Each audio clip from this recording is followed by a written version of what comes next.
Insert disc 2. I saw, it's Black Friday.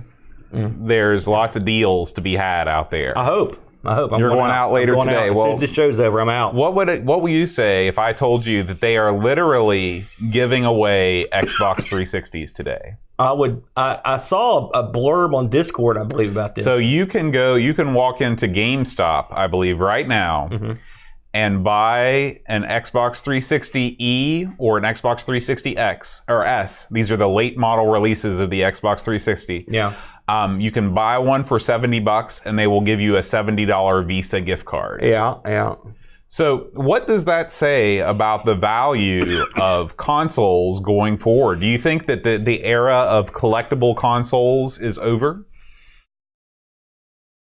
Well, it's a good deal for starters. I have 2 Xbox 360s and a third that doesn't work.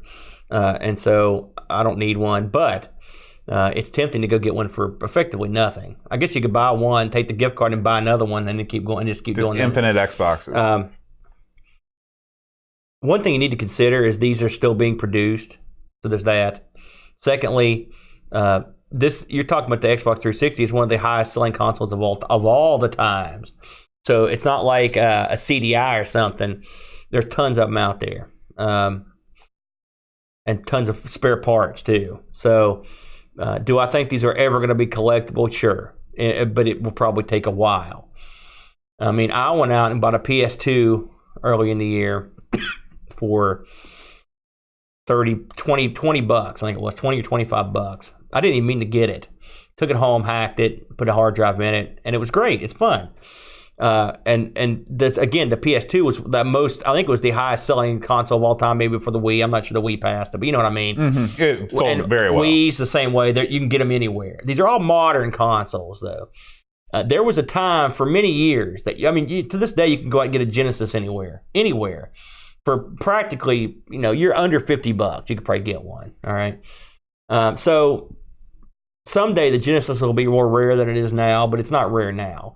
A lot of these systems are only rare because there weren't that many. Even the NES or Super Nintendo, which go for not a ton, but they go for more, but they're not rare. They're not hard to find. Now go out and find yourself a Pippin. Well, then you got problems because there's so few. So I think the number produced dictates the amount of money they're worth to a certain degree. Of course, the popularity. I was going to say, so how much of it, because obviously the NES sold way more than the Genesis did. The NES was the highest selling console of all time, I think, until the PS2. I didn't realize there were that many more Genesis, or that many more Nintendos than there were Genesis. Yeah, okay. And so obviously part of what you say is true, but what is it about the systems that are more expensive that there's a lot of, do you think makes them more valuable? Nintendo is a popular product that's still in existence. Nintendo's a little bit like Disney. Some people go out and get every Disney film, all right, and no matter what they are, because they like Disney, or they've bought into that brand, all right. And let's face facts: who won that console war with the NES and Master System? The NES.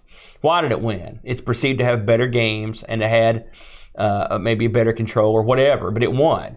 The winner is popular, and so therefore the popular winner is going to be more popular than the unpopular loser. All right. That sort of shoots your other argument in the foot, though, because the Pippin was definitely the unpopular loser. Well, the Pippin obviously was an extreme. But who was it competing against? Right, who knows?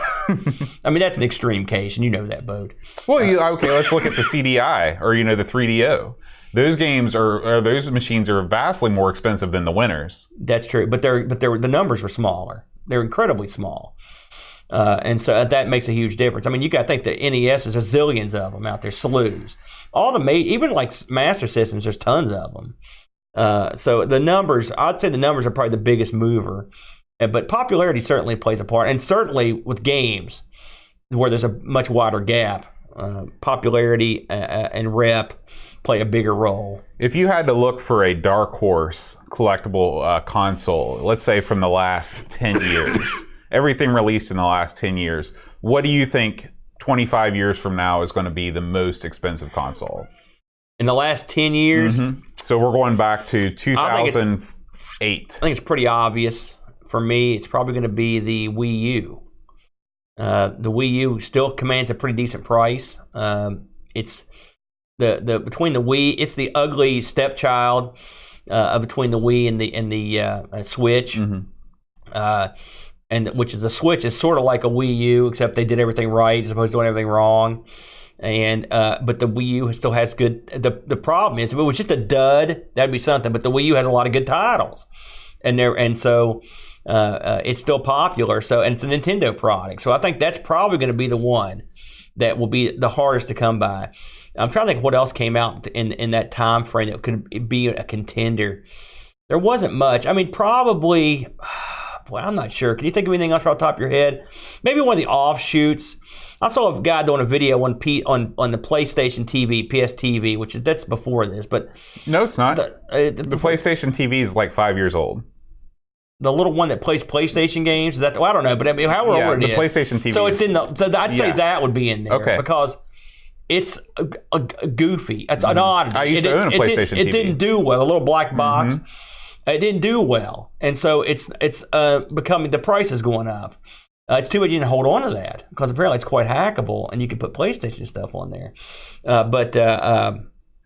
So I'd say it's something like that, something real weird, or maybe one of the weird, like remember when they released the Game Boy Micro, like, and everybody hated it. It was so weird, but those now they command a pretty hefty fee, you know. So I mean, what do you think? You got any contenders? Well, you know, the way that I see it is that we are entering an era where consoles become, with each new generation, they become less and less collectible. And I'll tell you why.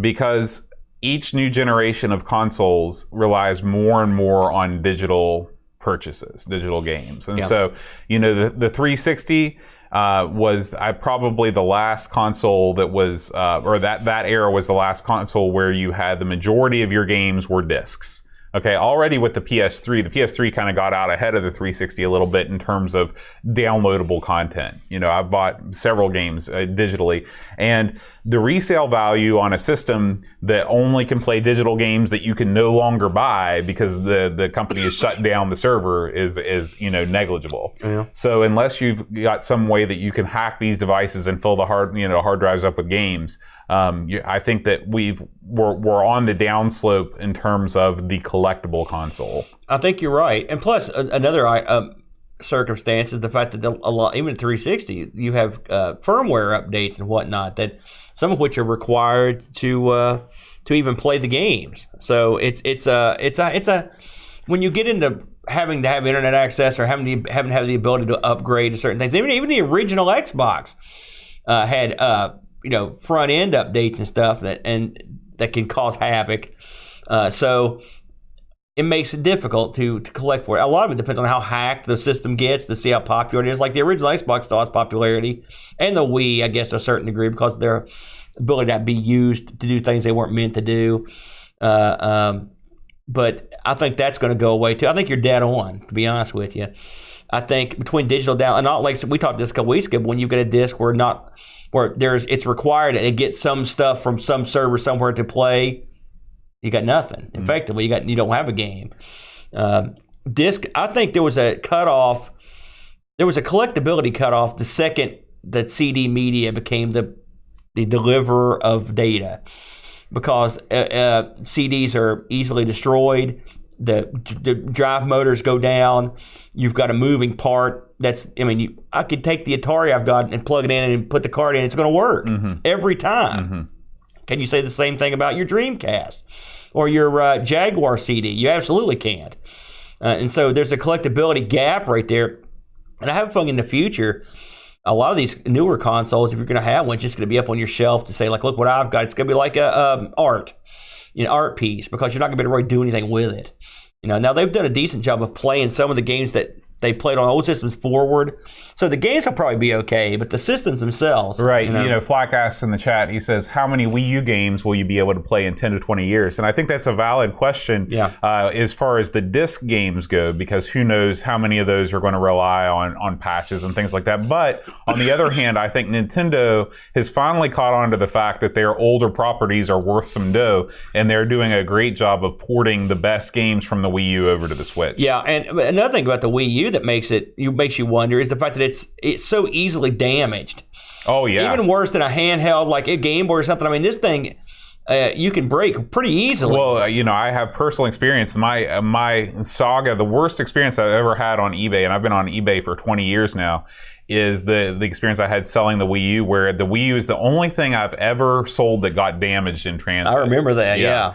And it was a real nightmare that culminated in somebody breaking into the package the third time I tried to steal it and taking the Wii U out of it. Yeah. And so surprise, surprise, you get a dud, pal. Right. Yeah.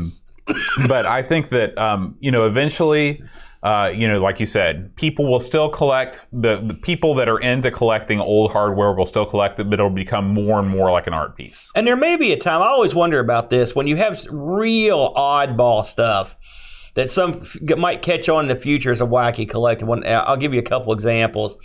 The Ouya, for example, something like that, mm-hmm. something real, or the Game Stick. Mm-hmm. I mean, right now those are the duds of duds. Right. I've had them both. I still have a couple Game Sticks. Another one, stuff like the GP2X or the GP32. There's little Korean handhelds, like localized stuff. That may be something that goes up in collectability. Mm-hmm. That stuff's hard to say, But in terms of mainstream stuff, like I said, I would go with the Wii U. And in 20 years, I doubt there'll be that many of them working, to be mm-hmm. honest with you. And maybe the Switch will be fun. As you move into these portability systems with the screen, I mean, you are moving into a realm where you're going to have more breakage. So there's going to be that too. And Switch is probably pretty expensive to repair, because, I mean, that's the system. So you may see a lot more broken ones. Mm-hmm. Remember when the Xbox 360 had that overheating issue? There are millions of these things out there now that people have tried to repair, and they're duds, and they're laying around. They're going to be around forever too. Mm-hmm. So you're going to run into problems there. So, that's part of it though. One thing you can say about the old retro systems is you can beat a man to death with them, plug it in, turn them on, and play it. Absolutely. No moving parts. That's exactly.